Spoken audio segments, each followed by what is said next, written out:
Hello, I'm delighted to be joined by Stefanie Summers from SDS Conveyancing Services. Stefanie has over 20 years experience in the industry and she's just a wealth of knowledge in terms of all of the possibilities that can come up in a transaction. So thanks for joining me, Stefanie.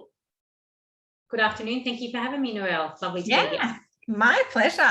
So just for all the people who might be new to property transactions, could you explain what, in a nutshell, a conveyancer does? Yeah, we pretty much go through the process of helping people transfer their properties on title. So whether it's a vendor selling or a purchaser buying, we organise all the documents in that regards. Fantastic. And so in its purest sense, you're engaged or received instructions once a property has been sold or there's a contract of sale.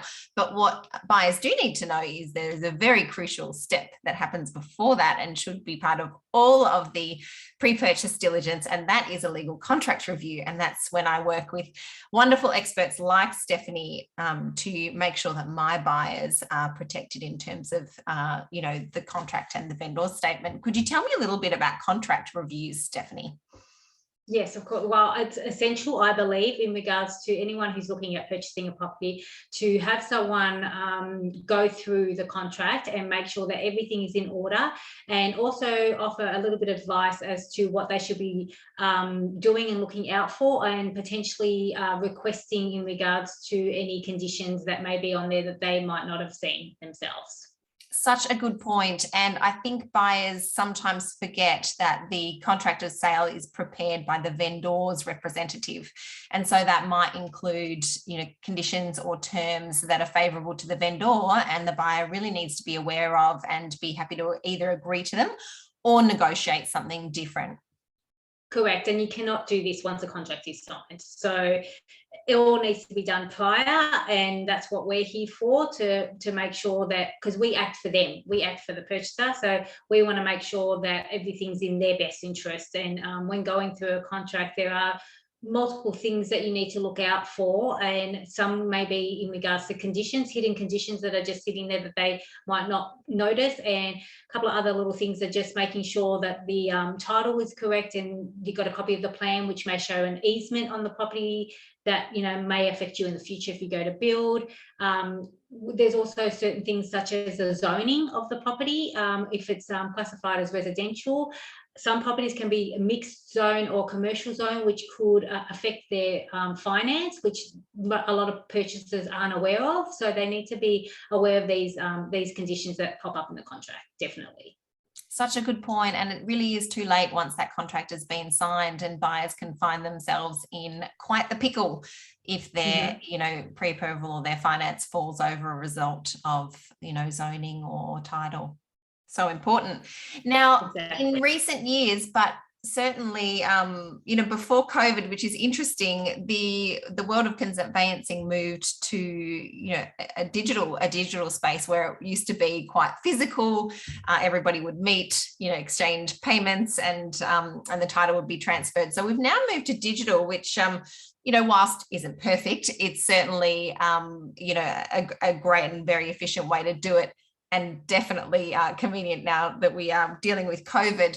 But tell us a little bit about the cyber security side of things, Stefanie, because I understand it's something that buyers should be, aware of. Yeah, well, the way PEX is set up, that's pretty secure, and it's pretty good in that retrospect, because obviously it's a big multi company, and they've done everything to make sure that it's all above board and it's all okay and safe. The part that the clients need to be aware of is that if they are transferring any funds into their solicitors or conveyancers trust account, that's where the interception may happen. And so what I always tell my clients, or what I do, is I follow up with the clients. If they've put it in an email, for example, is just call them and make sure they verbally tell me exactly the account details that they want, that the funds need to go into, or vice versa if we need to transfer any funds back for some reason, and make sure that it's all given to us over the phone, as well as an email, just to confirm it's all correct, because it's definitely one thing that you have to be more aware of nowadays. It definitely wasn't like that before. It was all checks, so now it's all electronic. You got to be definitely make sure it's all okay. And it's a lot of money for, for people. So you want to make sure it's done correctly. Yeah, that's right. That's right. And that's all in place to address some, sophisticated fraudsters out there who have been able to, in some instances, intercept, bank account details and replace them in emails. So if your conveyancer or solicitor is asking you to verbally confirm, then that is a good sign that they're aware of the issue and taking steps to. Because even though we have, even though we have the correct insurance and IT in place, we don't know if the clients do. Especially if it's their personal email or anything like that, and that's where it could get intercepted. So you just got to make sure. Yeah, fantastic. That's good advice. And finally, for those looking to engage a conveyancer or solicitor for their property purchase, what should they be looking out for when choosing? Well, the main thing couple of main things you need to look out for is just make sure that the conveyancer is licensed. Or they have a licensed conveyancer in their office or in the workplace, and also that they've got the correct insurance. So they have to make sure that they've got and their insurance is up to date as well. Just in case something does happen and a claim does need to be made, you want to make sure that you've covered your bases as well. Fantastic. So yeah.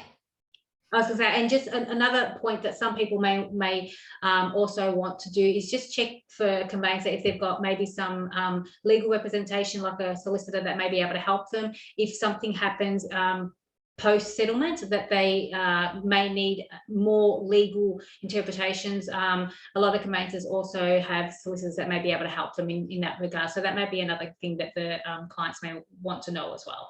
That's right. If there's something particularly unusual or complex about the transaction, then they've got somebody else to call on and get a second opinion. Correct. Yeah, fantastic. Well, that's been so helpful. I'm so pleased to have had you on today, and thank you so much for sparing your time. I'm sure buyers out there have got some really good tips and nuggets to take with them on their property buying journey. So thank you so much, Stefanie. You're welcome. Thank you for having me.